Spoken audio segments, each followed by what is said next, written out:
ఒక దట్టమైన అడవిలో మల్లిక అనే ఒక మేక తన ఇద్దరు పిల్లలు చింటూ పింటూలతో కలిసి జీవించేది. ఆ అడవిలో క్రూర మృగాలు ఎక్కువగా తిరుగుతూ ఉండేవి. ఒకరోజు మల్లిక తన పిల్లలతో గడ్డి మేస్తూ ఉంటుంది. మల్లిక తన పిల్లలతో, చింటూ, పింటూ, ఎప్పుడూ జాగ్రత్తగా ఉండండి. ఈ అడవి చాలా ప్రమాదకరమైంది. అమ్మా, భయపడకు, మేము జాగ్రత్తగా ఉంటాము. ఒకరోజు మల్లిక మేక తన పిల్లలతో అడవిలో గడ్డి మేస్తూ ఉండగా షేర్ఖాన్ అనే ఒక పులి వారిని చూస్తుంది. పులి గట్టిగా అరుస్తుంది. ఆహో, ఈ రోజు నా విందు సిద్ధంగా ఉంది. చింటూ, పింటూ, పారిపోండ్రా. అమ్మా, నిన్ను వదిలి మేమెక్కడికి వెళ్ళము. అవునమ్మా, మేం నీతోనే ఉంటాము. ఇక మల్లిక మేక తన పిల్లలను కాపాడుకోవడానికని పులితో పోరాడుతుంది. కాని పులి చాలా బలమైంది. అది మల్లికను చంపేస్తుంది. మల్లిక మేకను షేర్ఖాన్ పులి చంపేసిన వెంటనే చింటూ పింటూ భయంతో వణికిపోతారు. పింటూ, మనం ఇక్కడుంటే ఆ పులి మనల్ని కూడా చంపేస్తుంది.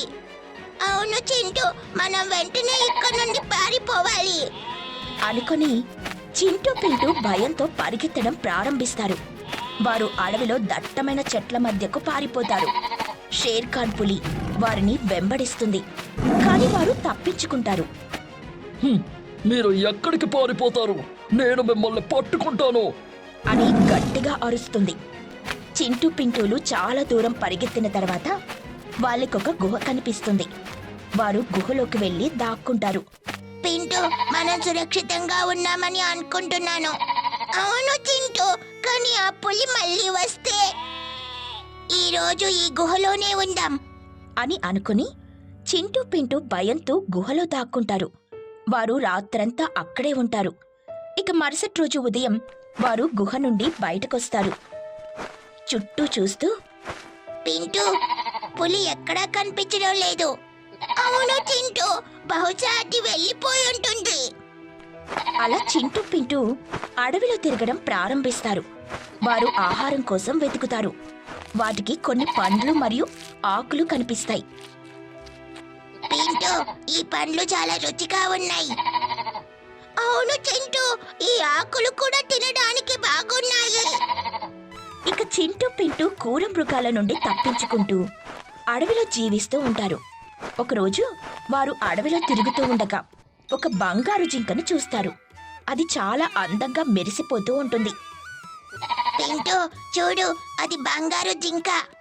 నిజమే చింటూ, ఇంత అందమైన జింకను నేనెప్పుడూ చూడలేదు. అంతలో షేర్ఖాన్ పులి బంగారు జింకను చూసి, ఈ రోజు నా విందు మరింత రుచికరంగా ఉంటుంది. పింటూ, మనం ఈ జింకను కాపాడాలి. అవును చింటూ, మనం ఎలాగైనా ఈ జింకను కాపాడాలి. ఇక షేర్ఖాన్ పులి బంగారు జింకను చంపడానికని వస్తుంది. అప్పుడు చింటూ పింటూ పులికి మరియు బంగారు జింకకు అడ్డుగా నిలబడతాయి. షేర్ఖాన్, ఆ బంగారు జింకను వదిలిపెట్టు. ఓ మేక పిల్లలు, మీరిప్పుడు అడ్డు తప్పుకోండి. మిమ్మల్ని మీ అమ్మను చంపినట్టు చంపుతాను. నువ్వు మమ్మల్ని భయపెట్టలేవు. మేమీ జింకను కాపాడుతాము. మీ అమ్మను కూడా కాపాడుకోలేకపోయారు. ఈ జింకను కాపాడుతారా? మా అమ్మ గురించి మాట్లాడుకో. మేము మా అమ్మకు జరిగిన అన్యాయాన్ని మర్చిపోము. అలా చింటూ పింటూ పులితో పోరాడుతాయి. షేర్ఖాన్ పులి భయంతో చింటూ పింటూలు కొడుతున్న దెబ్బలకు తట్టుకోలేక అక్కడి నుండి పారిపోతుంది. చింటూ పింటూ బంగారు జింకను రక్షిస్తారు.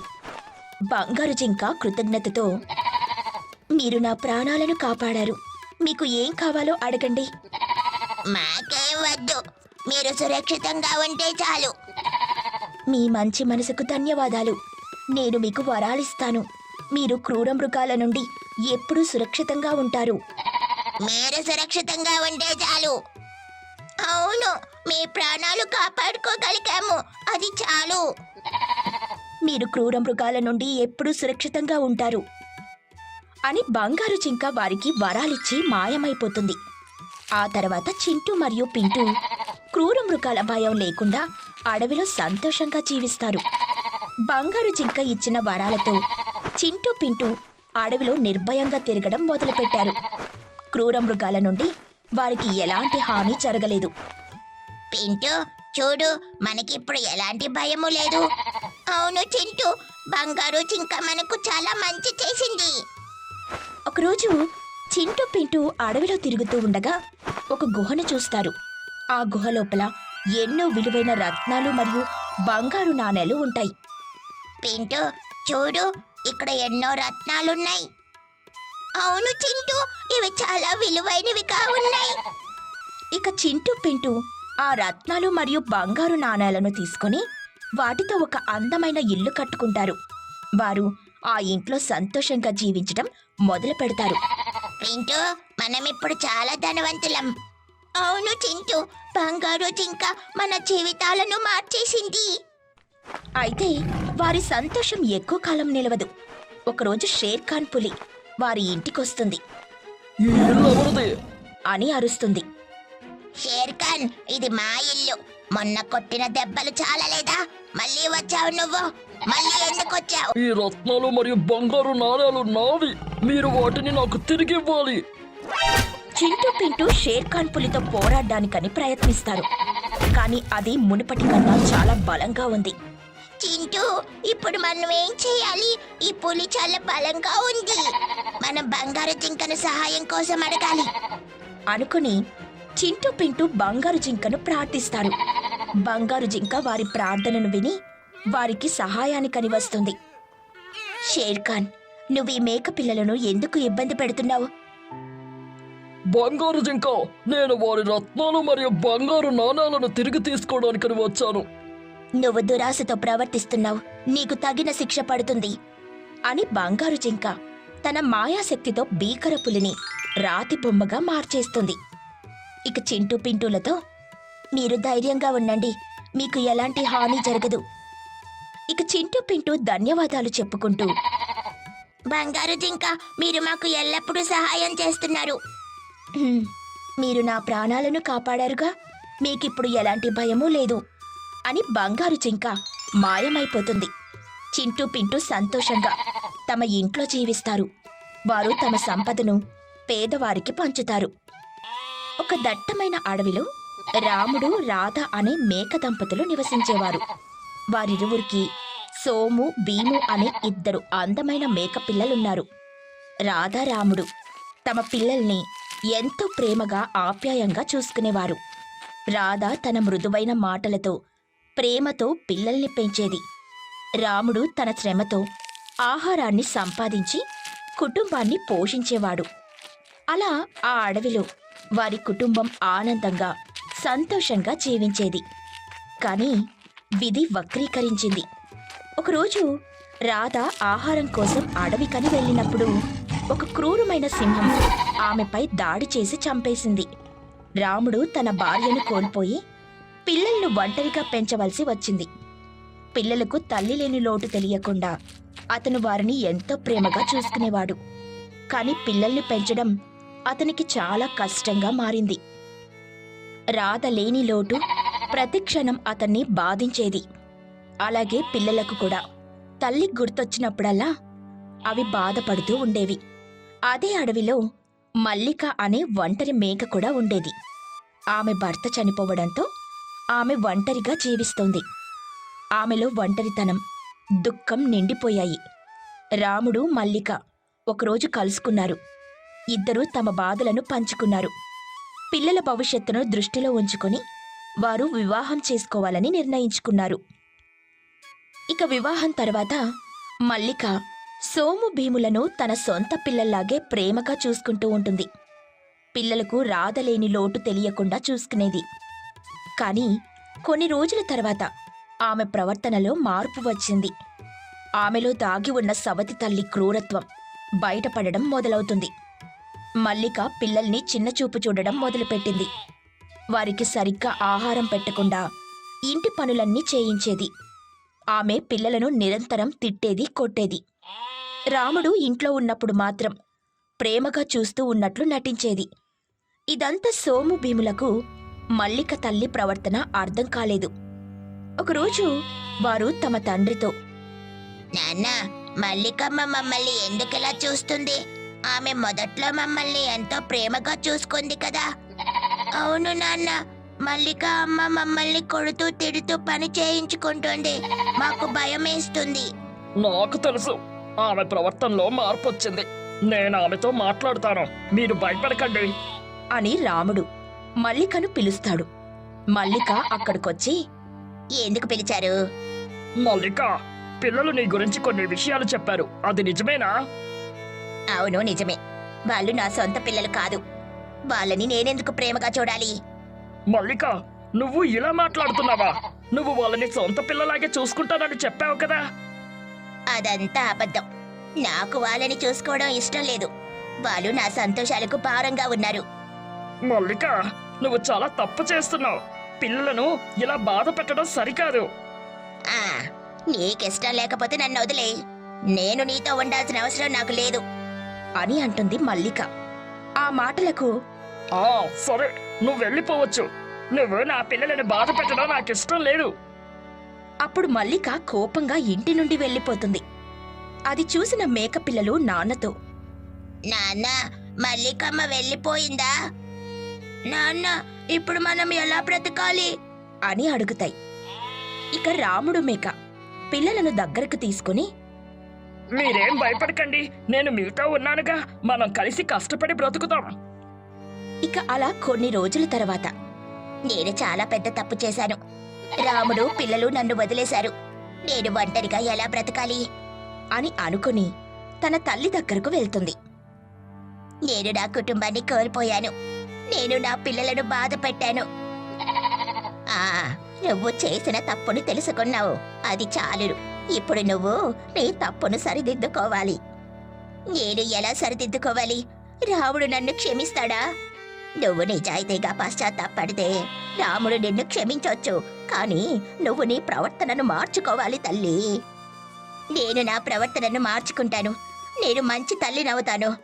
ఆ, అది మంచి ఆలోచన. నువ్వు నీ పిల్లల్ని ప్రేమగా చూసుకోవాలి. ఇక మల్లిక మేకరాముడి ఇంటికి వెళ్తుంది. రాముడితో, రాముడు, పిల్లలు నన్ను క్షమించండి. నేను చాలా పెద్ద తప్పు చేశాను. మల్లిక, నువ్విక్కడికి వచ్చావా? అవును, నేను నా తప్పుని తెలుసుకున్నాను. నేను పశ్చాత్తాపడుతున్నాను. అమ్మా, నువ్వు నిజంగా మారావా? అమ్మా, నువ్వు మమ్మల్ని ప్రేమిస్తావా? ఇక మల్లిక కన్నీళ్లతో, అవును బాబు, నేను మిమ్మల్ని ప్రేమిస్తున్నాను. నేను మీకు మంచి తల్లినవుతాను. ఇక రాముడు పిల్లల్ని చూసి, పిల్లలు, మీరే నిర్ణయం తీసుకోండి. నాన్న, అమ్మ నిజంగా మారిందని నాకు అనిపిస్తుంది. అవును నాన్న, అమ్మని క్షమిద్దాం. అప్పుడు మల్లిక ఆనందంతో పిల్లల్ని కౌగిలించుకుంటుంది. అప్పట్నుండి పిల్లలను ప్రేమగా చూసుకుంటుంది. అలా కొన్ని రోజులకు మల్లికకు కూతురు పుడుతుంది. పుట్టింటికి అలిగి వెళ్లిన మల్లిక మేక బుద్ధి తెచ్చుకొని తిరిగి భర్త మేకరాముడి దగ్గరికి వస్తుంది. పిల్లలు సోము, భీములు ఇద్దరినీ చక్కగా చూసుకోవడం మొదలుపెట్టింది. కొన్నాళ్లకి మల్లికకు కూతురు పుట్టింది. ఆ కూతురు పేరేమో మోని. రాముడికి కూతురు పుట్టడంతో చాలా సంతోషంలో ఉన్నాడు. పిల్లలు ముగ్గురిని అల్లారు ముద్దుగా పెంచుతున్నాడు. సోము, భీములకు కూడా మోని పట్ల ఎంతో ప్రేమ ఉండేది. ముగ్గురు కలిసిమెలిసి ఆడుకునేవారు. అలా రోజులు గడుస్తూ ఉన్నాయి. ఒకరోజు 3 మేక పిల్లలు ఆడుకుంటూ ఉండగా మోని ఆడుకుంటూ కింద పడిపోయింది. మోని ఏడుస్తూ వాళ్ళ అమ్మ దగ్గరికి వెళ్తుంది. అమ్మా, నాకు దెబ్బ తగిలింది. ఆ మాటలు విన్న మల్లిక రాము, భీములను తిట్టడం మొదలుపెట్టింది. అమ్మా, మేమేం చేయలేదమ్మా. మోని ఆడుకుంటూ కింద పడిపోయింది. మీ వల్లే మోని కింద పడిందిరా. మీరిద్దరూ ఎప్పుడు ఇలాగే చేస్తారు. మీ వల్ల నా మోని బాధపడుతుంది. ఆ మాటలకు రాము, భీములు చాలా బాధపడతారు. అప్పుడు మోని అన్నల దగ్గరికి వచ్చి, బాధపడుకన్నయ్య, ఇంకెప్పుడేం జరిగినా అమ్మతో నేను చెప్పను అని అంటుంది. కొంతసేపటికి రాముడు ఇంటికి రాగానే మల్లిక జరిగిందంతా చెప్పింది. మల్లిక, పిల్లలు కావాలని మోనీని కింద పడేస్తారా? నువ్వు అలా ఎలా అనుకుంటున్నావు? వాళ్ళు నీ పిల్లలే కదా. మీకు పిల్లల గురించి ఏం తెలుసు? నా మోనిని నేనే చూసుకుంటాను. మీరు నాకు చెప్పనవసరం లేదు. పిల్లలను వేరు చేసి మాట్లాడుకో. నీకిక్కడ ఉండాలని అనుకుంటే ఉండు, లేకపోతే వెళ్ళిపో అని అక్కడి నుండి వెళ్ళిపోతాడు. మల్లిక తనలో తాను, ఈ పిల్లలు నా మోనిని పట్టించుకోవడం లేదు. వాళ్ళకి బుద్ధి చెప్పాలి. నా మోనిని నా దగ్గర నుండి దూరం చేస్తున్నారు. కాని మరుసటి రోజు నుండి మల్లిక ప్రవర్తన మారుతూ వచ్చింది. ఆమెలో దాగి ఉన్న సవతి తల్లి క్రూరత్వం బయటపడడం మొదలవుతుంది. రోజురోజుకు మల్లిక సోము భీములను చిన్నచూపు చూడడం మొదలుపెట్టింది. మోనిని మాత్రం అల్లారు ముద్దుగా చూసుకునేది. రాము భీములకు మల్లిక ప్రవర్తన అర్థం కాలేదు. వాళ్ళు చాలా బాధపడ్డారు. చూసావా భీమా, అమ్మ మోనిని ఎంత బాగా చూసుకుంటుందో, మనల్ని మాత్రం పట్టించుకోవడం లేదు. ఓనన్నయ్య, మనం అమ్మకి దూరం అయిపోదాం. ఒకరోజు సోము భీము ఆడుకుంటూ ఆలస్యంగా ఇంటికొచ్చి, అమ్మా ఆకలేస్తుంది, అన్నం పెట్టమ్మా అని అడిగాడు. ఆ మాటలకు మల్లిక వాళ్ళని చూసి, అన్నం లేదు ఏ లేదు, ఎప్పుడు తినడం తిరగడం తప్ప మీకింకేం పని లేదు, బయటికి వెళ్ళండి అని తిడుతుంది. అమ్మా ఇంకెప్పుడు ఇలా చెయ్యము, నీవు ఏ పని చెప్తే ఆ పని చేస్తామమ్మా.